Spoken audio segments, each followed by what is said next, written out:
அம்மாவும் பொண்ணும் சேர்ந்து ஒரு படகு தயார் பண்ணாங்க. அதில் கொஞ்சம் வாழைப்பழங்களை எல்லாம் எடுத்துட்டு அவங்க காட்டுக்கு வியாபாரம் பண்ணுறதுக்காக கொண்டு போனாங்க. இந்த வாழைப்பழம் ரொம்ப சுவையாக இருக்கும், வாங்கி சாப்பிட்டு பாருங்க.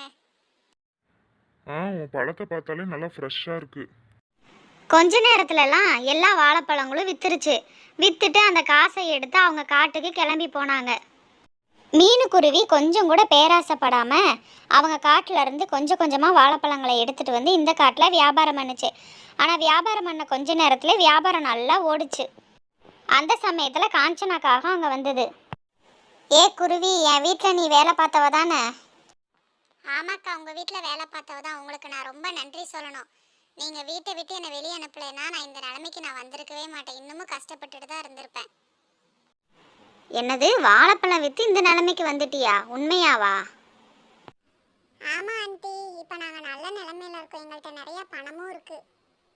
குட்டி குருவி இப்படி சொன்னோன்னே காஞ்சனா வாயை பொளந்துருச்சு.